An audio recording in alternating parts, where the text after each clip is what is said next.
이어서 모닝와이드 3부가 방송됩니다. 세레머니가 축구의 신치고는 좀 갈까 말까 메시지로 하나 보여주고 싶습니다. 알레칸드로 고메스, 누메로 22. 감독님의 생각은 없으신 건가요? 그럼 피파 회장이라도 돼야 하는 거 아니에요? 사회생활 장난 아닌데요? 실제로 저렇게 오면 달콤하거든요.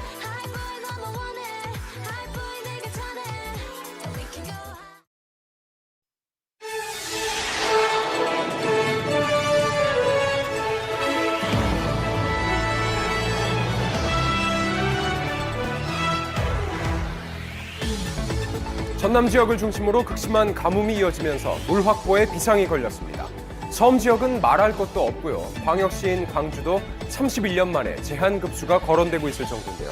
최악의 가뭄, 비상이 걸린 현장을 날에서 취재했습니다. 헬시 플레저라는 신조어 아시나요? 건강을 뜻하는 헬시와 즐거움을 뜻하는 플레저가 합쳐진 말인데요. 요즘 밀레니얼 세대들에게는 이 헬시 플레저 열풍이 불고 있다고 합니다.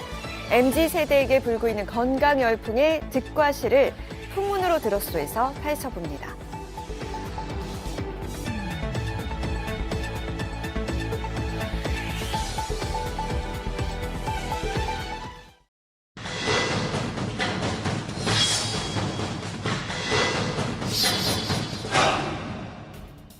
광주 전남 지역이 기상관측 이래 최악의 가뭄으로 초비상에 걸렸습니다.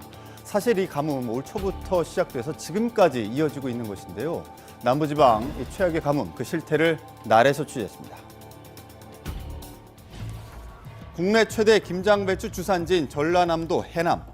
김장철을 앞두고 한창 수확돼야 할 배추들이 어찌 된 일인지 그대로 남아 있었습니다. 요거예요, 요게? 예, 앞에.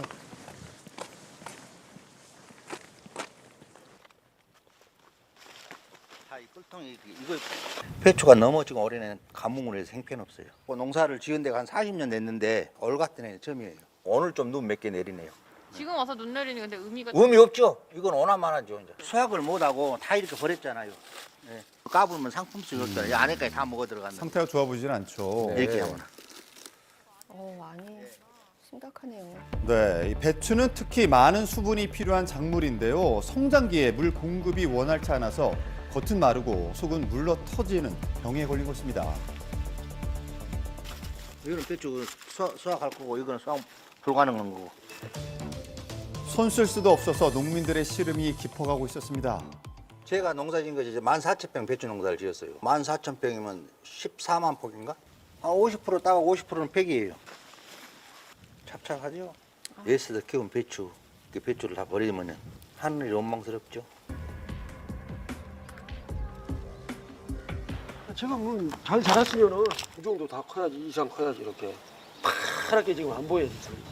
이런데 전혀 지금 안 나와버렸잖아요. 한 50% 정도 나왔을 거죠. 근데 이제 안 나온 거는 이건 어차피 이제 못 쓰는 거예요. 네, 마늘은 싹이 난 채로 겨울을 견디는 월동 작물인데요. 올 8월경 심은 모종 중 많은 수가 싹조차 틔우지 못한 것입니다. 이쪽에 이런 그 밭도 배추, 무 뭐 이런 걸로 다 채워져 있어야 되는데 비가 오니까 다 지금 농사를 포기했어요. 텅텅 비었네요. 물을 대서 해줘야 되는데 물 댈 만한 물도 없었고 하천이 다 말랐으니까. 잡초가 무성히 자라가지고 하천인지 산인지 구별이 잘 안 되잖아요. 올 봄부터 마르기 시작한 하천, 물이 있었던 흔적조차 찾아보기 힘듭니다. 게다가 이제는 지하수조차 말라서 양수기도 무용지물이 된 상황. 트신 거죠? 네. 뭔가 소리는 나는데 조금 나. 조금 나온다. 또 물이 끊어진다고. 비가 이렇게 금년처럼 안 온다 그러면 농사도 농사지만 식수 이런 게 이제 중요한 건데 도서지역, 섬지방은 굉장히 지금 힘들어요. 약 250여일째 이어지고 있는 극심한 가뭄. 전남 일대 섬만 일부는 이미 올 3월부터 생활용수에 제한을 받고 있습니다. 완도의 아름다운 섬 노화도도 예외는 아니었는데요. 네. 언제부터 이렇게 안 나왔어요, 물이? 왔다 5개월. 5개월? 2일 급수, 8일 단수로 한 달에 6일만 물이 나오는 곳이죠. 영업 일주일에 며칠 정도 하세요? 한 달 평균 한 열흘, 11일, 12일. 지금 우리 물 받아난 것도 다 떨어져 버리고. 정말 답답해요. 저는 이거 희망이 없어요. 희망이. 평균 10%대에도 못 미쳤던 완도 일대 저수율, 현재는 4%대까지 떨어진 곳도 있습니다. 물을 지금 탱크로리로 해가지고 하루에 한 번씩 4차가 오거든요. 그런데 그것 가지고는 택도 없이 부족하네요. 그 물이 더 떨어지면은 이제 앞으로 11급수로 이렇게 한다는 얘기하거든요. 전남 지역 섬마을 제한급수는 기약이 없는 상태고요. 더 큰 문제는 광주광역시까지도 그 위기가 닥친 것입니다. 지금 이곳은 광주의 주요 식수원 중 한 곳인 동복댐입니다. 원래대로라면 이곳이 물 속이어야 되는데 보신 것처럼 물은 사라지고 풀밖에 남지 않았습니다. 네, 이 154만 광주 인구 중 동구와 북구 주민들에게 하루에만 약 22만 톤의 물을 제공하고 있는 동복댐. 그러나 상류는 이미 바닥을 드러낸 지 오래인데요. 지금 지도상으로 보면 제가 서 있는 곳이 물 속입니다.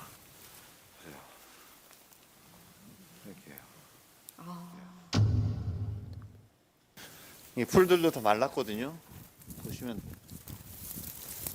이게 쉽게 뽑힙니다. 보세요. 심각하네요. 네. 물이 없으니까 뿌리가 잘 못 잡는 것 같아요.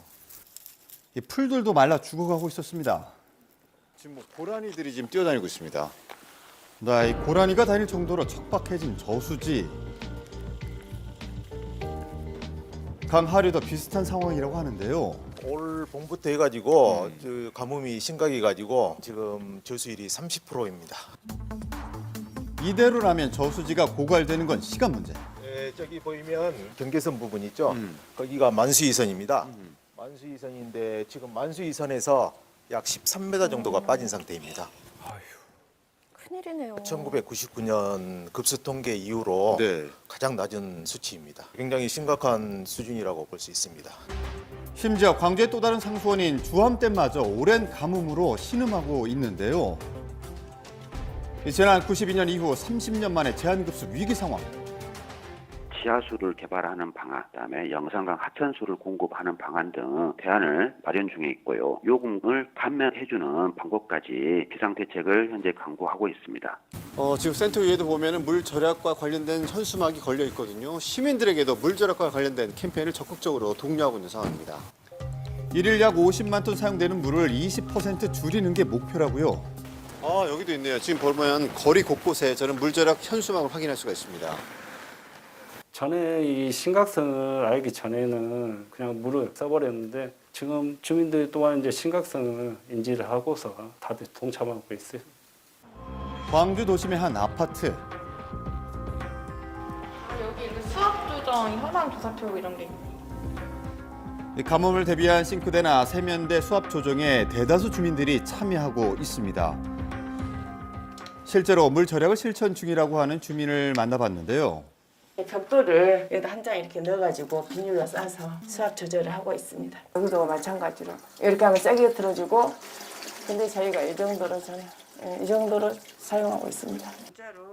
내년 6월까지 제한급수 없이 절약으로 버티자는 건데요. 광주 수돗물 사용량 하루 50만 톤. 내년 초부터 제한급수 가능성 높지만 20% 물절약 실천으로 장마철까지 연기 가능. 가족들도 뭐 맨 처음에는 수압 조절했다고 좀 불편하다고 그러는데 어쩔 수 없잖아요. 한 번도 뭐 격일제 급수는 해보지를 안 해가지고 한다 생각하면 너무 끔찍한 것 같아요.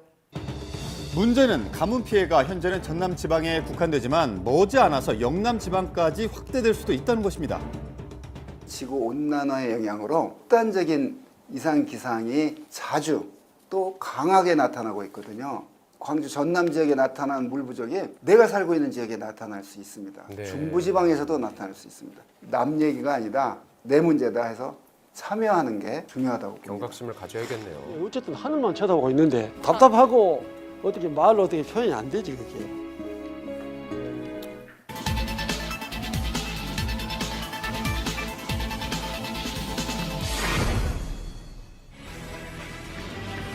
겨울 대표 생선.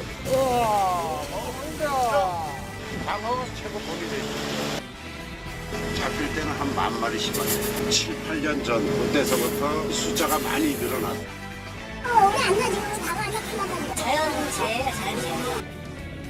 한반도 최남단 제주에서 최북단 고성까지 올라온 방어. 1m 밀착 르뽀에서 취재했습니다. 겨울이 다가오면서 방어가 풍년이라는 강원도 고성 가진항을 찾았는데요. 새벽 4시 해가 뜨기도 전 조업 준비 때문에 바쁜 선원들. 만선의 부푼 꿈을 안고 부지런히 바다로 향합니다. 칠흑 같은 어둠 속 거친 물살을 가르며 도착한 이곳.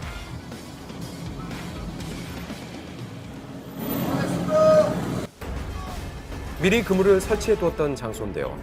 대형 그물과 잡힌 고기 무게까지 더해져 끌어올리는 작업도 이거 만만한 일이 아니죠. 그물 속 서서히 모습을 드러내는 녀석들. 그물 속에 가득 찬 이것은 바로 제철을 맞아 살이 통통하게 오른 방어인데요. 연일 풍어로 어느새 겨울철에 동해안 대표 수산물로 자리 잡았습니다. 정치만 이게 매일매일 들어오는 거지. 들어와서 갇히는 거지. 아, 고기들이요? 좌우 길이 200m가 넘는 대형 그물인 정치망을 방어가 오가는 길목에 설치해서 가둬놓는 어업 방식인데요. 갈고리로 그물을 고정한 뒤 고기를 그물 끝으로 모아서 들어올리는 방식입니다. 그 양과 무게가 상당해서 기중기까지 동원해야만 그물을 끌어올릴 수 있다고요. 상당한 무게네요. 네.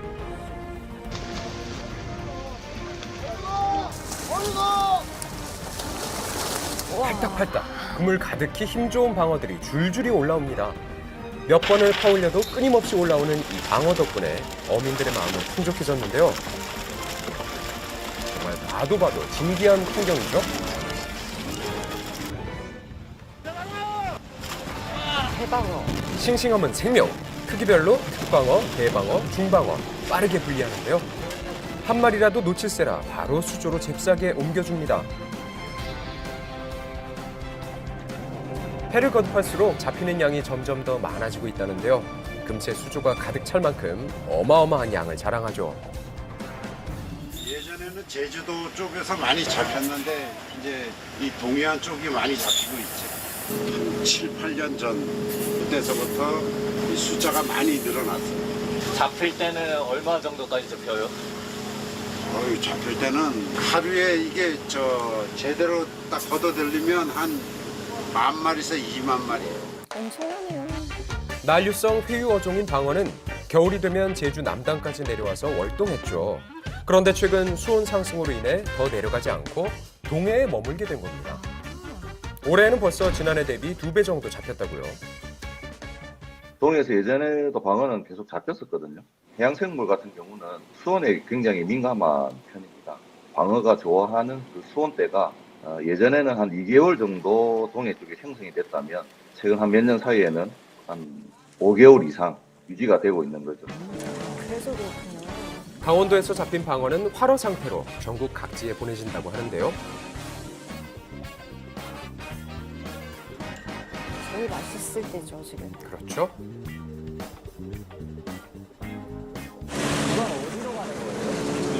서울 쪽 저희가 제주도까지 작업해요. 제주에서도 방어를 여기서 가져가요? 오히려 여기서 갖고 가죠. 지금 방어가 많이 안 나오니까. 이제는 제주도에 방어를 가져가는군요. 맞습니다.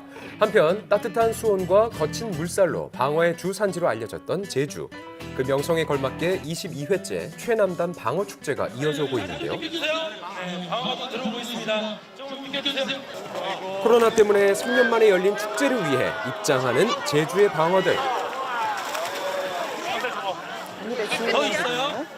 가까이 계시면 방어 축제! 신나죠? 축제의 하이라이트, 방어 맨손 잡기 행사인데요. 어른, 아이 할 것 없이 열기는 후끈 달아올랐습니다. 어우, 힘이 엄청나요. 이거 쉽지 않아요. 아이고. 너무 재밌겠네요. 만족하세요? 섞인 작은데 괜찮아요. 중방어도 안 들어가가지고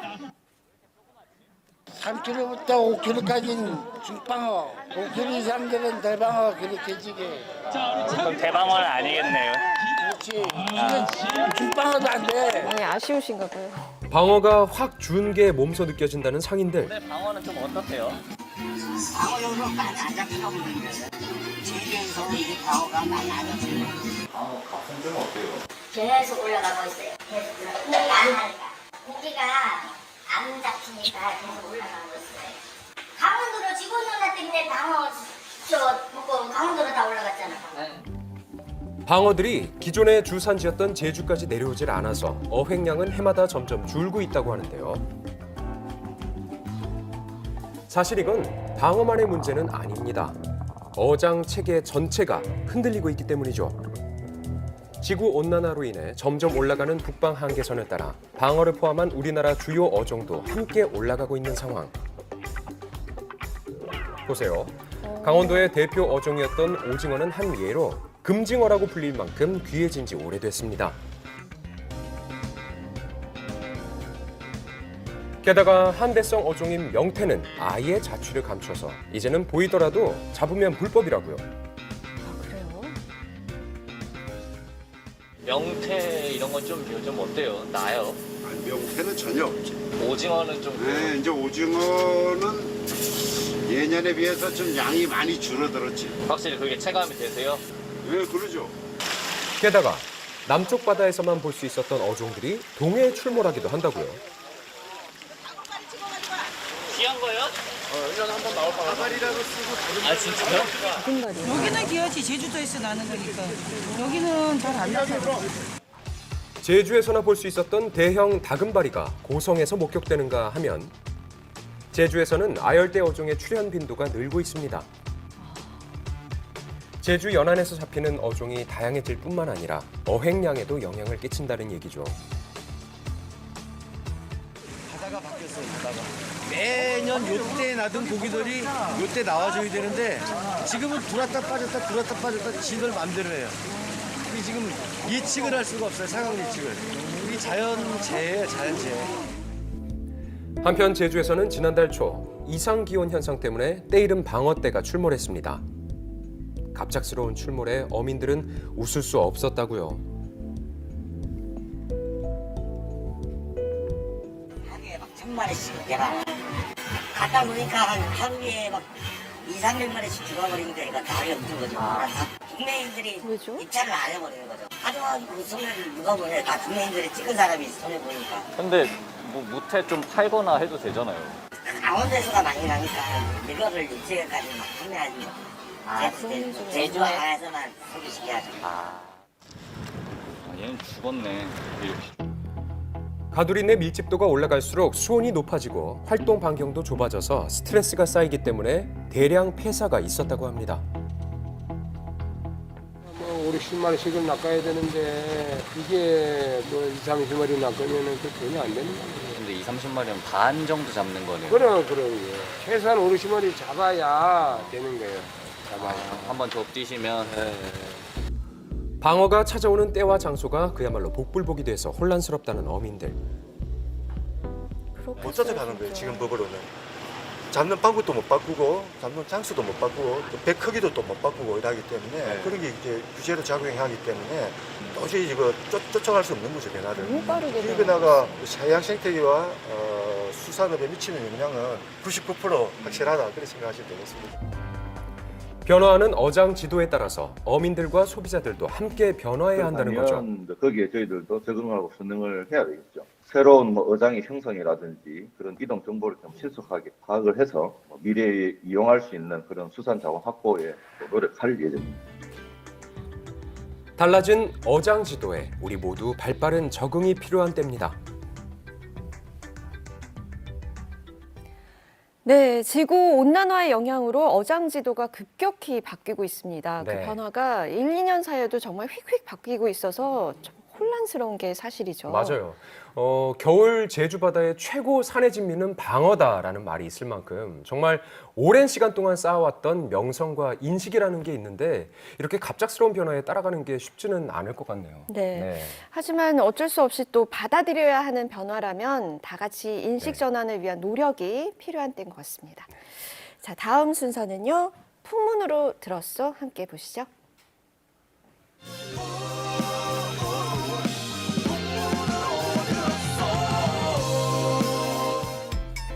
특별한 모임이 있다는 소식을 찾은 한강.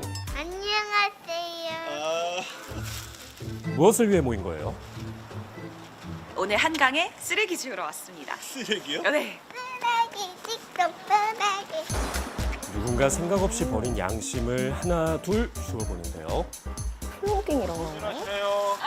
감사합니다. 여보, 근데 쓰레기 줍는 동작이 예사롭지가 않은데? 아, 그러게요. 동작이 특이하다고요? 런지 자세를 정말 하고 쓰레기를 주우러 가는 모습이 평범치가 않습니다. 고난도 외발로 동작까지. 줍는가 하면 근력 운동 자세.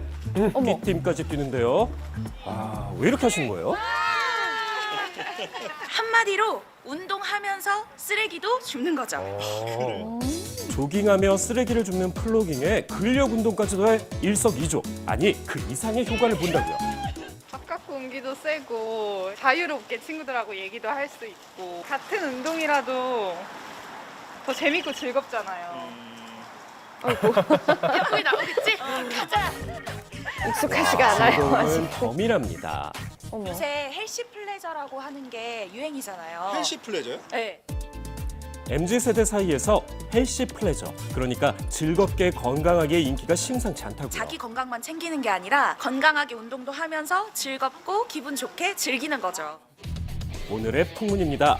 MZ세대는 정말 건강도 즐겁게 챙기나요?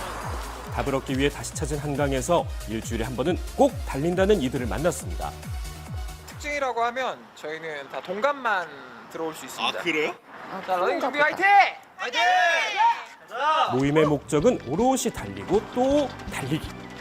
보통 한 6km에서 8km 정도 달립니다. 6km에서 8km? 서로 북돋아주며 즐겁게 뛰는 것이 가장 중요하다는데요. 이런 MZ 모임엔 SNS의 역할도 크다고요. SNS 같은 거 보다 보면 저도 한번 참여하고 싶다는 생각이 많이 들어서 이렇게 달리는 게 되게 멋있어 보이더라고. 얘들아 웃어줘. 운동하는 모습을 기록하는 것은 필수. 자, 힙하게 자세 좋아요. 굿. 나이스. 내 모습을 남긴 후엔 각자의 일상으로 바이바이. 그리고 여기 산책로를 뛰는 또 다른 MZ세대가 있습니다. 제가 원래는 배드민턴이나 필라테스를 주로 했었는데 7, 8개월 전부터는 등산이나 조깅을 위주로 많이 하고 있거든요. 아, 그래요? 운동 방법을 바꿨다고요? 검사 결과에 지구력이 좀 부족하다고 나와서 아니, 검사 결과요? 네, 검사 결과요. 그녀는 식단을 통한 건강 관리도 하고 있었는데요. 제가 자주 먹는 월남쌈이에요. 짠맛 민감도가 좀 떨어지는 체질이라고 하더라고요. 짠맛을 잘 못 느끼는 체질이라 혹여나 짠 음식을 많이 먹을까 하루 한 끼는 꼭 저염식을 한답니다. 검사 결과가 그렇더라고요. 검사 결과요? 네, 검사 결과요. 아니 그니까 그게 대체 무슨 검사인데요? 제가 올 초에 유전자 검사를 했어요. 나도 몰랐던 나를 알아볼 수 있다는 유전자 검사였군요. 그리고 그 결과 보시면 지구력 운동 적합성이 100명 중에 제가 87등인 거예요. 짠맛 민감도 낮음. 검사 결과를 참고해 생활 습관을 바꾼 겁니다. 제 친구들도 많이 해봤고 실제로 어떤 부분을 챙겨야 되는지 알고서 하니까 스트레스도 덜 받고 재미있게 하고 있어요. 이렇게나 건강에 열심인 MZ들, 그 마음이 어느 정도냐고요? 한 설문조사에 따르면 이들이 가장 선호하는 자기 개발이 바로 신체 건강이라고 합니다. 요즘 MZ세대는 건강에 진심인 것 같아요. 그러니까 MZ세대는 건강에 진심이다. 이거 맞는 것 같아요? 네, 맞습니다. 완전 진심이에요, 진짜. 저 맨날 뛰고요. 저 건강하게 살고 싶고 오래오래 살고 싶습니다. 이렇게 MZ세대가 건강을 외치는 이유, 전문가들이 분석해봤습니다.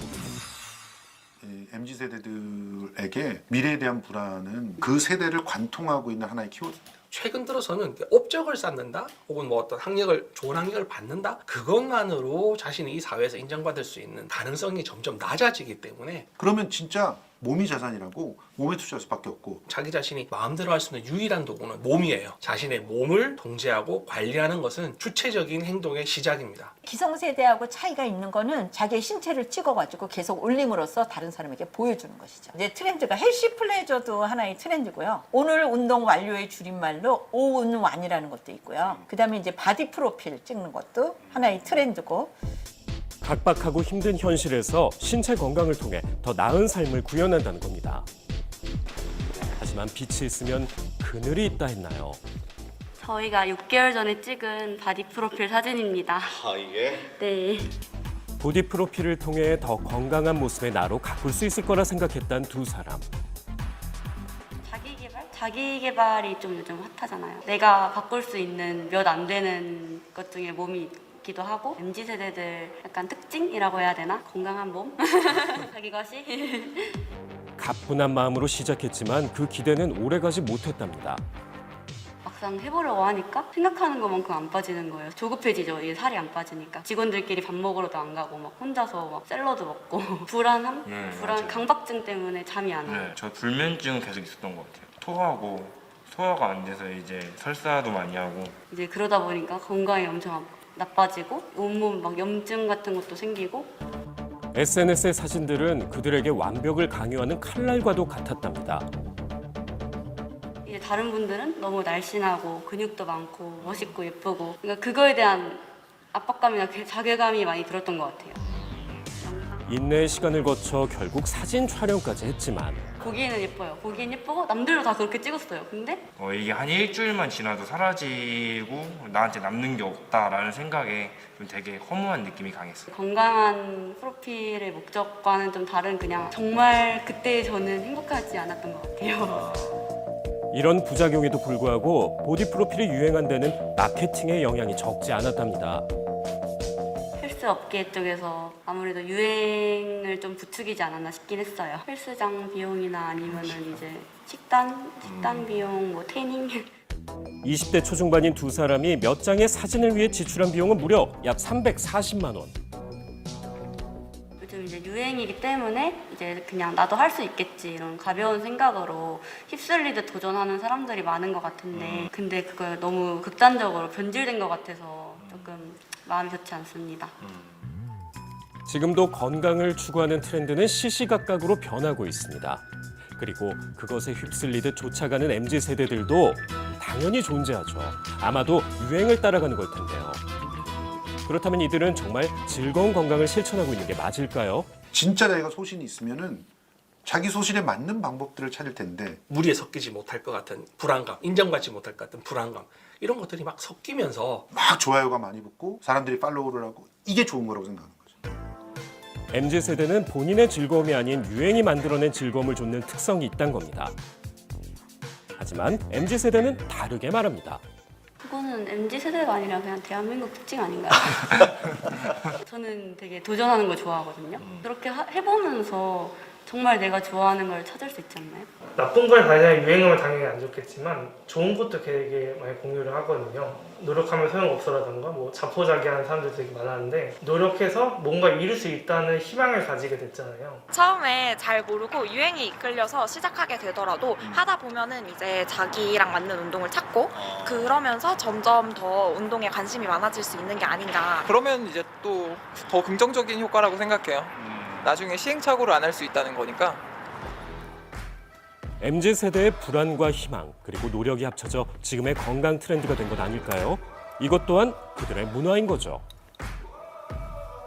지금의 젊은 세대들이 빠르게 변하고 있는 변화의 한 가운데에 있습니다. 그 빠른 변화 속에서 그들이 자리를 잘 잡을 수 있도록 우리가 조금 느긋하게 바라봐주고 포용적으로 바라봐줄 필요가 있지 않느냐라는 생각이 듭니다.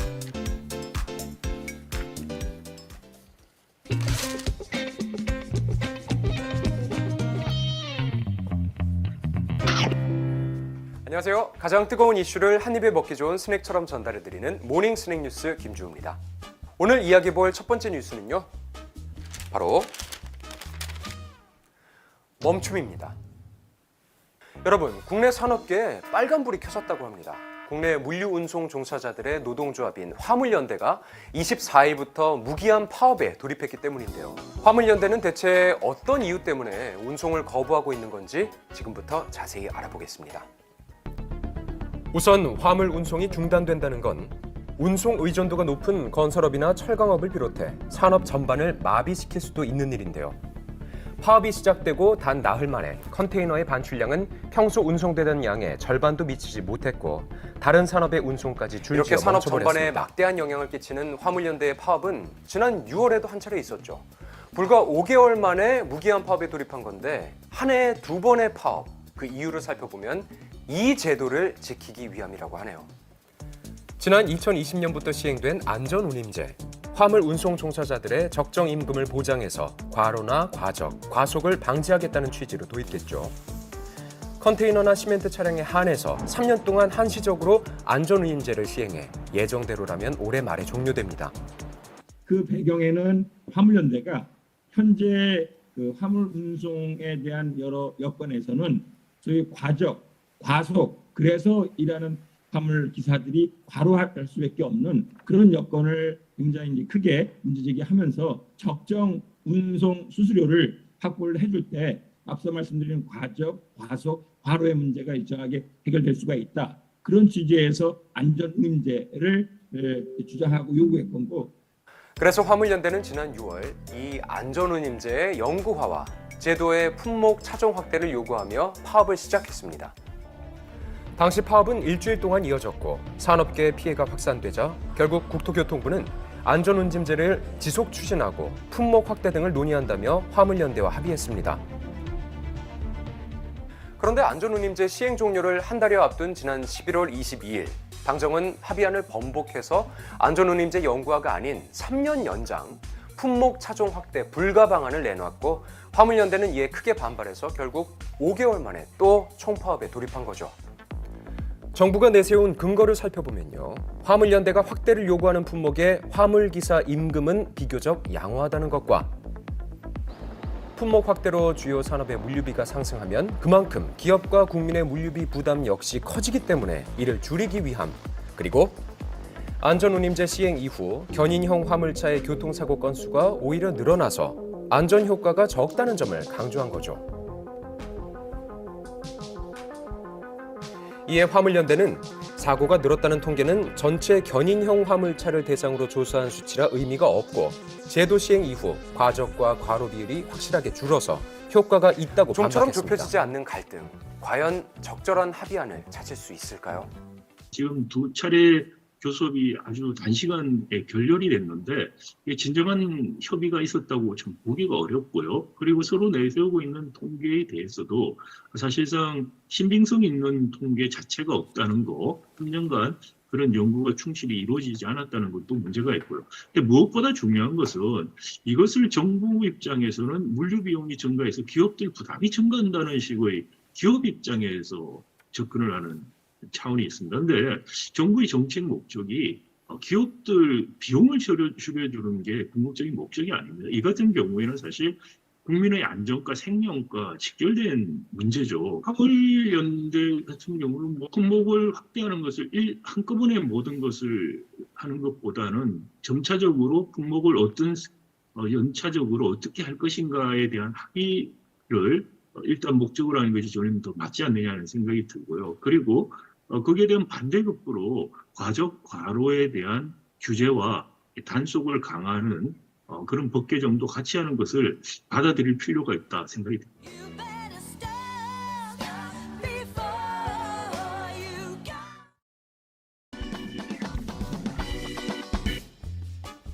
두 번째로 이야기해볼 뉴스는 바로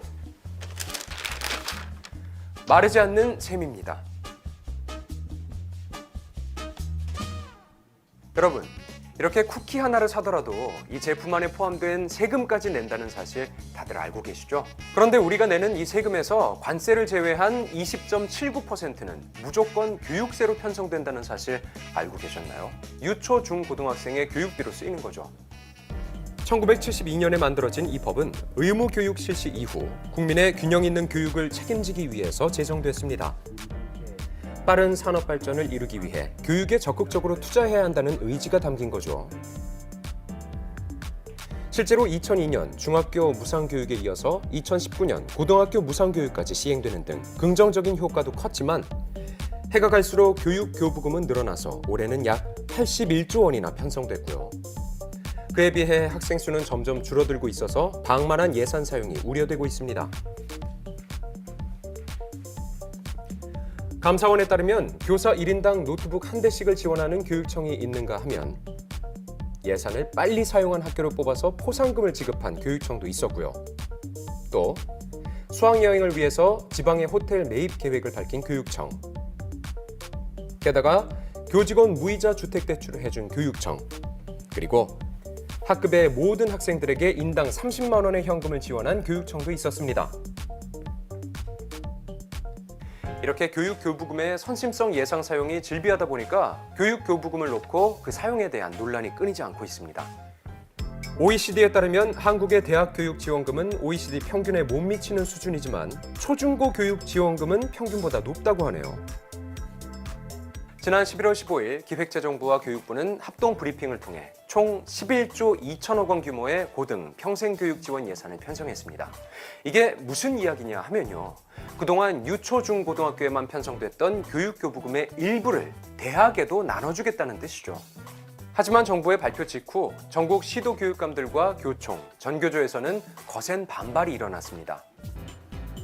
학생이 감소해도 학교와 학급, 교원은 늘어나고 있어서 재정 수요는 더 많아지고 있는 데다가 시대가 변하며 교육기술도 발전하고 있기 때문에 예산 축소는 교육을 과거로 회귀시키는 결과를 초래할 거라며 강하게 비판한 거죠. 대학을 지원하는 새로운 재정을 마련하는 대신 기존 재정을 떼어내서 지원하는 일을 두고 아랫돌 빼서 윗돌 괴는 정책이라고 비판한 거죠. 국가 세금이 늘어나는 것에 일정 비율을 교부금으로 띄게 돼 있거든요. 근데 그 국세라고 하는 거는 경제 규모가 커지면서 자연스럽게 국세 규모가 커지거든요. 그러니까 지방교육 그 교부금은 계속해서 커질 수밖에 없게 돼 있어요. 그런데 학령 인구는 계속 줄어드니까 불균형이 생기는 거죠. 구조를 좀 바꿔줘야 된다는 거죠. 좀 조절을 해서 지금과 같은 그런 교부금이 폭발적으로 늘어나지 않도록 조절하는 게 필요하죠. 그동안 세금과 연동돼서 무조건 일정 비율을 편성받아왔던 교육교부금. 방만한 사용 때문에 논란이 됐던 만큼 투명하고도 당위성 있는 지출이 병행돼야 할 것 같습니다. 네, 이 교육교부금 제도 수술이 필요해 보이네요. 맞습니다. 이 제도가 만들어진 지 벌써 50년이 됐는데요. 학령 인구는 그때에 비해서 3분의 1 줄었지만 교육교부금은 10배로 증가하면서 방만한 운영에 폐해가 생기고 있습니다. 교육교부금이 눈먼 돈이 되지 않도록 하루빨리 해결 방안을 찾아야겠습니다.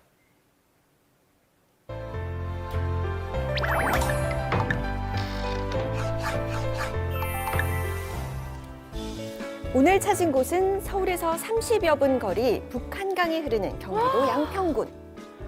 야, 서울 살짝 벗어났는데 이런 풍경이 펼쳐지네. 멋진 풍경과 맑은 공기에 취해 걷다가 골목길로 들어가면 보이는 오늘의 내 손 내 집. 안녕하세요. 안녕하세요. 오늘 내 손 내 집 함께 촬영하시는 분 맞으시죠? 네, 맞습니다. 아, 반갑습니다. 와, 저 이렇게 북한 강변 따라오는데 주변 풍경이 너무 예쁘더라고요. 북한강이 너무 예뻐요. 네. 저희가 이 북한강변 때문에 여기 이사 온 거거든요. 뭐 하고 계셨던 거예요, 두 분? 저희가 지금 집 지은 지 얼마 안 돼가지고 네. 보수할 때가 아직 더 있어서 여기 지금 시멘트로 살짝 바르고 작업 중이시군요. 그러니까 이 집을 직접 다 손수 지으신 거예요? 네. 여전히 집 짓기는 현재 진행형. 부부의 손길이 닿지 않은 곳이 없다고요. 네모 반듯한 벽과 삼각형의 독특한 박공 지붕이 조화를 이루는 집. 여기 보시면 원래는 이 위쪽은 없었어요. 2층은. 아, 원래 1층 네, 집이었어요? 원래 1층 집이었고 1층 집이었는데 한 층 더 올린 거라고 생각하시면 될 것 같아요. 아, 그래 1층 집이었어요. 네. 집 외관이 좀 특이한 것 같아요. 원래 이 집이 나무집이었었어요. 나무집이요? 네, 이쪽에 이런 나무집이었거든요. 나무가 많이 썩어 있었어요. 오. 밖에도 썩어 있고 안에도 썩어 있었어요. 그러니까 약간 귀곡 사는 느낌. 귀곡 산장이요? 네, 그런 집이었어요. 공사를 시작하기 전까지만 해도 낡고 썩은 1층 목조주택이었는데요. 부부의 노력 끝에 깔끔한 2층 집으로 대변신. 완전히 바뀌었네요. 저희는 건축 관련된 일은 안 하고 있고요. 저희가 직접 공부해가지고 저희가 직접 짓게 됐습니다. 현재 1층은 15평이고 네. 2층은 한 14평 정도로 되고 있는 집이에요. 그럼 건축비가 어느 정도나 들었을까요? 원래는 예산을 많으면 5천만 원 생각했는데 하다 보니까 정말 고급 자재를 계속 쓰다 보니까 한 8천만 원 정도 들지 않았나. 인건비는 몸으로 떼우고 네, 다 영원입니다, 영원. 좋은 자재를 쓰고. 네, 맞습니다. 여기 이렇게 입군 거죠? 네, 건축비 8천만 원으로 지은 집. 그 내부로 들어가면 흰색 벽과 나무 재질의 바닥. 곳곳에 식물들이 잘 어울리죠? 협소하기 때문에 가족들의 동선에 맞춰서 간결한 멋을 더한 주방. 편안하네요. 나무 때문인가. 그 옆 계단으로 올라가서 2층은요. 전면 화이트 톤으로 넓어 보이는 효과를 줬고요. 통창과 심플한 가구 배치로 개방감을 높인 안방. 모든 창문은 열 손실을 막아주는 여닫이 창문으로 시공했다고 합니다. 깔끔하네요. 네. 다 화이트네요. 네, 저희가 벽지를 사용하지 않고 다 친환경 그 페인트를 발랐어요. 인테리어 효과와 더불어 아이의 건강까지 생겼네요. 아토피가 발생되지 않는 그런 페인트거든요. 어린이들 병원에서 사용하는. 거실 곳곳에 숨겨진 또 다른 비밀. 바닥은 기존에 있던 원목을 갈아서 재사용했고요. 천장 골조는 그대로 남긴 덕분에 독특한 구조를 형성하고 있습니다. 이걸 다 직접 하신 거잖아요. 이 골조를 대단하죠? 버린다는 것도 또 원자재를 다 없애는 거기 때문에 그런 부분을 살려두고 싶었습니다. 수야. 안녕하세요. 안녕하십시오. 이 집에서 부부가 가장 심혈을 기울인 8살 아들의 방. 예전에는 이제 2층이 아니라 다락이었죠. 아, 다락이요? 네, 다락이었는데 원래 층고가 낮은 다락이었는데 부부가 리모델링한 겁니다. 창문을 보시면 이렇게 2개를 배치했어요. 일단은 아침에도 채광이 좋고 거의 뭐 하루 종일 빛이 들어오겠네요. 햇살이 잘 들어오도록 그래서 매일 마음껏 뛰어놀 수 있길 바라는 마음을 담았습니다.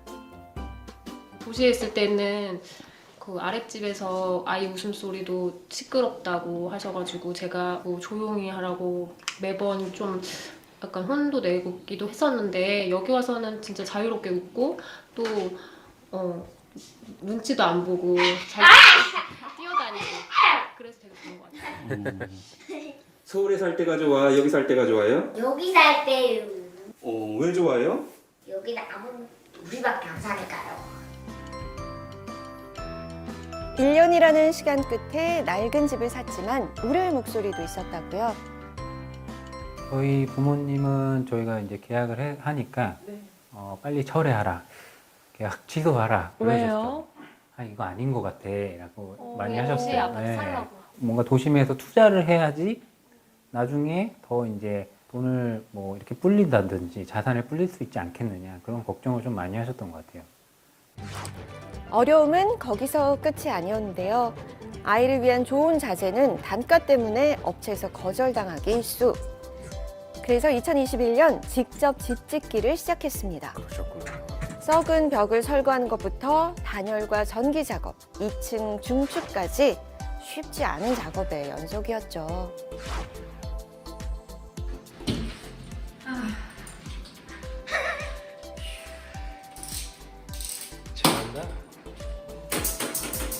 처음이었기에 건축 공부를 틈틈이 병행하면서 부부가 5개월에 걸쳐 지은 집.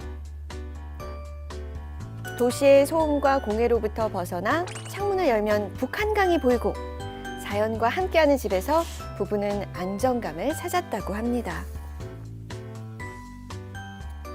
저희가 예전에는 사실 쫓기는 듯한 느낌이 있었는데 마음에 여유가 생겼죠. 예전에 집값이 많이 올라갈 때에 뭔가 집을 그런 안 불안함이 네, 없군요. 불안감이 없고 네. 저희는 이제 집을 투자의 개념으로 저희는 절대 생각 안 하고요. 집을 평생 갖고 간다는 생각을 하고 있거든요. 그래서 이 집에서 아이와 더 많은 시간을 보내게 된 부부.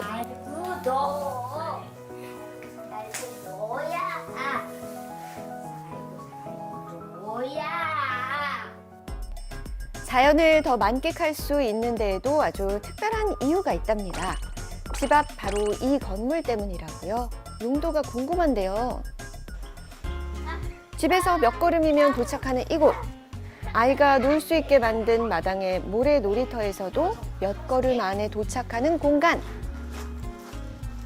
자, 여기는 무엇을 만드는 곳일까요?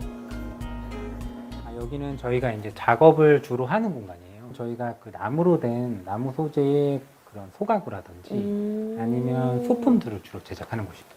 직장과 집이 거의 붙어 있네요. 그렇네요. 네, 맞아요. 저희가 출근하면 1초 안에 출근이 가능합니다. 나무로 제품을 만들어서 판매하는 부부의 작업실입니다. 부부가 매일 출근하는 직장인데요. 일과 삶이 공존하는 셈이죠. 특히 만족스러운 건 일하면서 아이를 돌볼 수 있다는 겁니다. 애가 이렇게 막 재밌게 놀고 있는 거를 이렇게 일하면서도 볼 수 있는 거, 그게 제일 좋은 것 같고, 이사하길 정말 잘했다 이런 생각이 들더라고요. 그래서 되게 좋은 것 같아요. 이 집에 살기까지 힘들어 무너져도 함께 일어선 끝에 맞이한 지금의 일상. 하루하루 소중하답니다. 아빠, 이거 스파게티. 가족의 독립적인 공간에서 자연을 즐기는 것은 전원 생활의 즐거움 중 하나.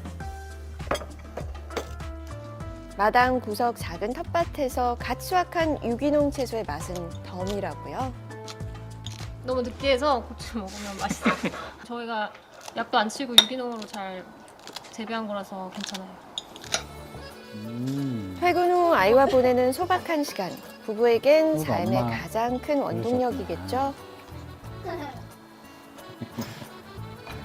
사줘야 될 거 많이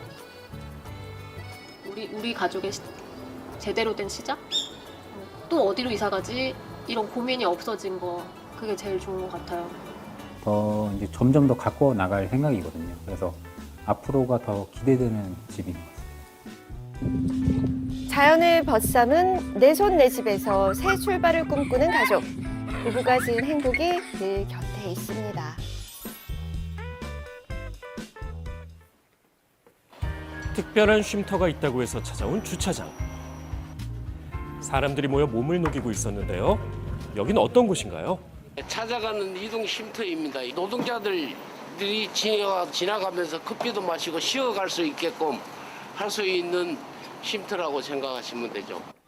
우리나라 이동 노동자는 약 45만 명.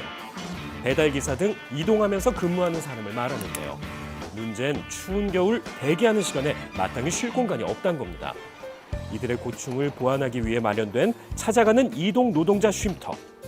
캠핑카를 개조해 잠시나마 휴식할 수 있는 공간을 만들었습니다. 내부는 다과 등 편의물품도 마련돼 있는데요. 총 석 대의 쉼터 차량이 20여 곳을 순회하며 운영한다고 하네요. 특별한 점은 이동 노동자들이 밀집된 지역에 직접 찾아가 휴식 공간을 제공하는 겁니다. 쌀쌀한 날씨에도 배달을 위해 일하는 이동 노동자.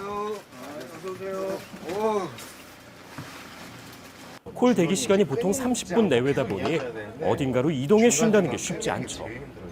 길거리에 보통 길바닥에 많이 있어요. 기사들이, 라이더들이 많이 길바닥에 있고 나무 그늘이나 가로수 밑에 서 있거나 쉴 때마다 저희가 사실 카페에 들어가서 뭐 커피를 사 먹는다거나 이런 경우 사실 좀 사치라고 저는 생각을 하고, 그리고 남의 눈치를 보지 않고 그게 제일 편한 거야. 그리고 이제 밖에서 저희 오토바이를 하다 보니까 오토바이 위에서 쉬는 것보다는 더 안전하고 하니까 저는 이런 쉼터가 더 좋아요. 연일 이어진 한파에 잠시나마 온몸을 녹이는 사람들.